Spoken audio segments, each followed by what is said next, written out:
The belief of green tea as a wonder weapon against diseases dates back thousands of years.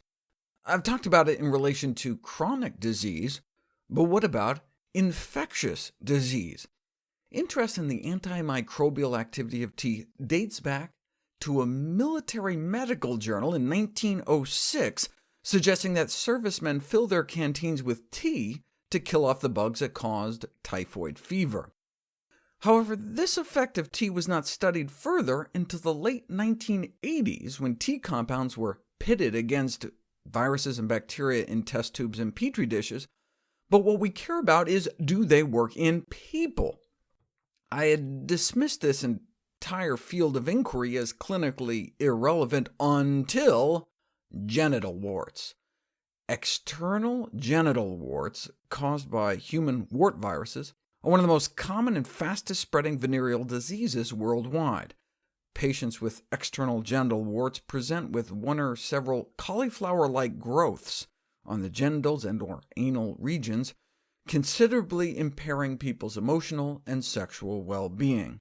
But rub some green tea ointment on, and you can achieve complete clearance of all warts in more than 50% of cases. Wow, if it works so well for wart viruses, what about flu viruses? Works great in a petri dish, but what about in people?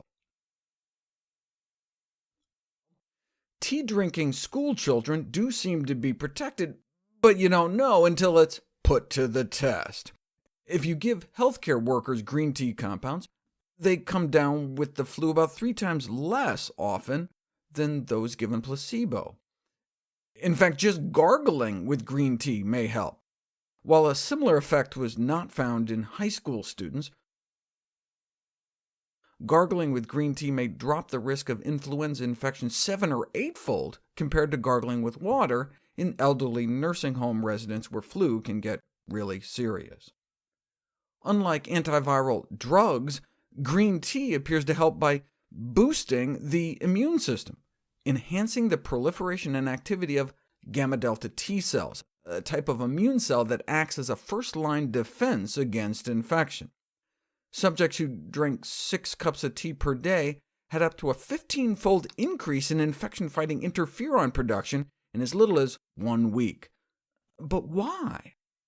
There's actually a molecular pattern shared by cancer cells and pathogens, and with edible plant products such as tea, apples, mushrooms, and wine. So eating healthy foods may help maintain our immune cells on ready alert, effectively priming our gamma-delta T cells that can then provide natural resistance to microbial infections and perhaps tumors.